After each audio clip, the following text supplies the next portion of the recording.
Hi, I am currently making some tea for myself. It's actually ginger tea. It's ginger, lemon, and honey, which I've never actually made.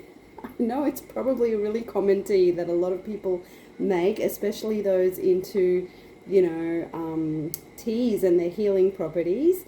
But I'm trying it for the first time, so I'm really excited about that. And while I'm at it, I'm just here going through a bunch of coriander. Actually, I thought it was parsley, but it wasn't parsley. It's so easy to mix those two herbs up together, isn't it? Like you think you got parsley, but you got coriander, or the other way around. They're both as delicious as each other. But anyway, this bunch of coriander got really old because I haven't been using it.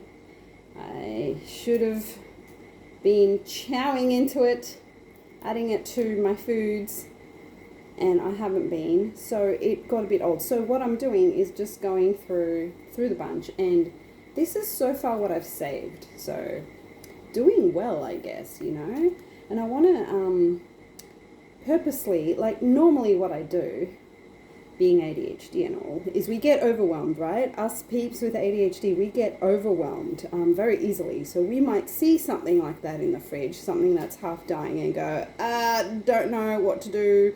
Too many steps to try and figure out what to do. Once I know what to do, there's too many steps again, too hard. Hang on. I'm back. And we just throw it out. All I do, I throw food out all the time. It's really, really not good. So I want to make a change and become more purposeful with food.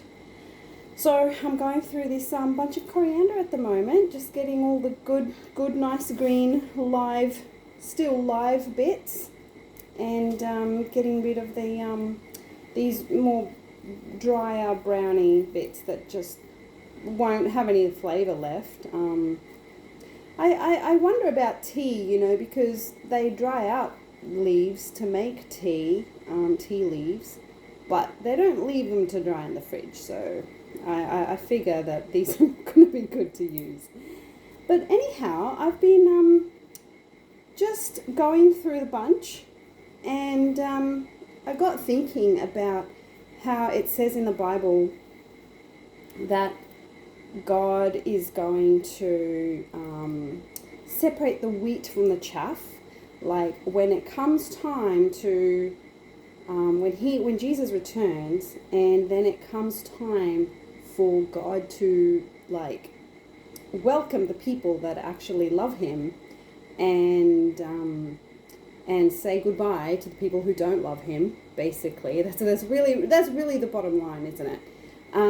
The Bible refers to it as God separating the wheat from the chaff. So the wheat is the good wheat that's good to eat, and the chaff is, now I'm no farmer, but I'm guessing that the chaff is like the not so good wheat. It hasn't grown properly, or it's dried out, or it's just not good to eat.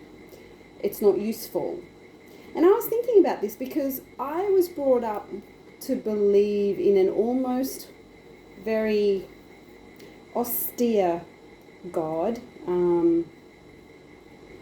I was definitely taught that He was a loving God, but at the same time that He was very exacting. This actually came from the wider teachings at church. He was very exacting and very austere and almost very angry, like an angry God. And yeah, it was a bit confusing at times, because God is, at the same time, God was loving and kind, and in my adulthood, as I've gotten to know God myself on my own journey, and I highly recommend you get to know God yourself. Read the Bible yourself. Read it as though you've never read it before. Read it with brand new eyes, and ask God to show you Himself, to show Himself to you through His Word, brand new, fresh, as though you've never heard His Word before, never read His Word before. Do it that way. That's what I did, and I got to know a completely different God, and He is just so amazing. So I was thinking about this, here I am just very, very gently and almost methodically and sort of not really thinking about anything, just going through a mere bunch of coriander and getting rid of the old dry brown coriander. And I was thinking, just doing it, just going through the process. I wasn't really thinking about anything. I was just simply doing what had to be done with this bunch of coriander so that I can use what's left. I can put it in my salads. I can put it into soup. I can sprinkle it on top of my pasta. I can even make some tea with it. I can actually put some leaves into my teapot, just fresh. I do that. I do that with any herbs. Pour the hot water and have myself a coriander tea. Add some honey, and then I got thinking about how that's probably how it's going to be on that day when God says, "Those who love me come to my right, and those who don't love me move to the left." Because the Bible also talks about him separating the sheep from the goats. So sheep and goats, the Bible uses sheep and goats, sheep to the right, goats to the left. And again, when you think about like a shepherd, a farmer, sort of needing to separate his animals, it's just all just part of the process. There is no anger there. There is no, "Come here, you, get over here." Like it's not like that. And and so I thought to myself, why do we imagine that that's how it's going to be? Why do we imagine that the great and terrible day, which is a day of judgment, is going to be so extremely terrible? It is actually going to be a sad day, a very, very sad day, because the people who never loved God and never followed him, never chose him, are going to realize only too late that actually they really do want to be there, be part of the whole thing. And God's going to be like, no, because God will eventually put a boundary to how far his patience goes, and therefore we have Judgment Day.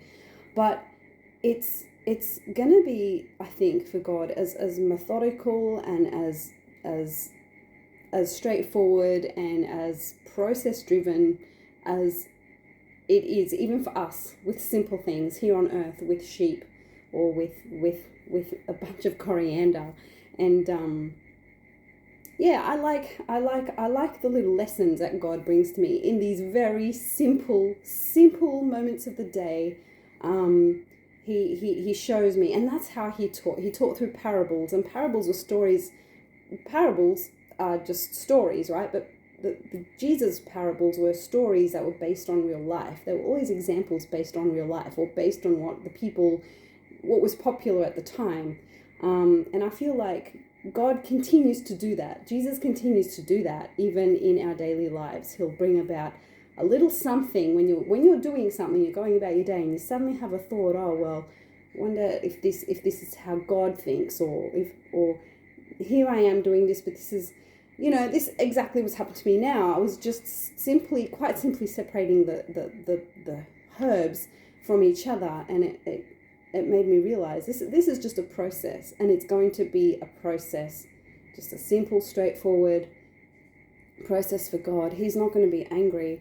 I think he might be sad. He wants to see everyone choose him. He wants everyone to choose him. He longs for it and just fangs for it. He made us, right? He made us. It's like us with our own children. We didn't quite make them.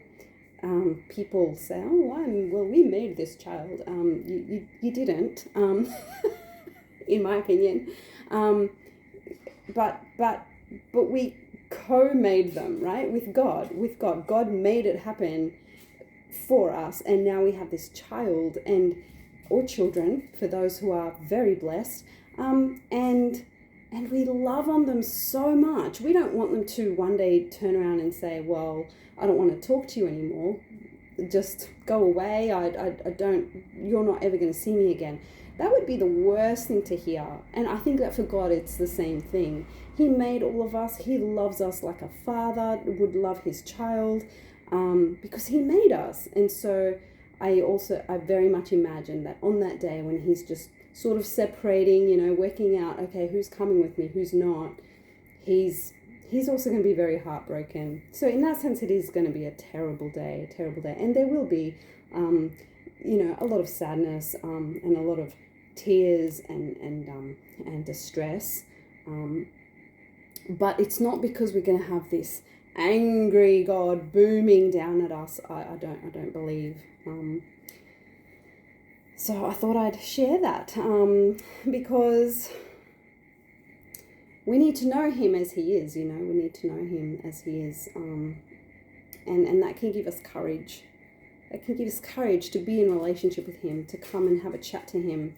Every day, have a chat to him. Every day, have a chat to him and say, even if you've never had a chat to him, if you just go, God, are you real? Like, are you really there? Like, do you really exist? If you exist, just hi, Even if you do that kind of thing, trust me, he will hear you, and trust me, he will be so happy and love it. And the more you do that, the more you'll start to become attuned to the way he speaks back, because he speaks to us first of all through nature. Actually, even the Bible says that. The Bible says nature is there as an imprint of God for us. So there's so much we can learn from nature, even from a bunch of coriander. So and through the things that we do, we work.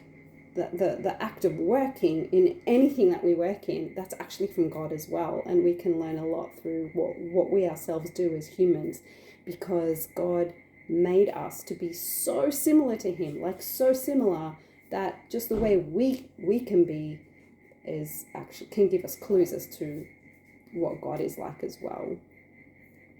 All right, I'm going to go. Bye.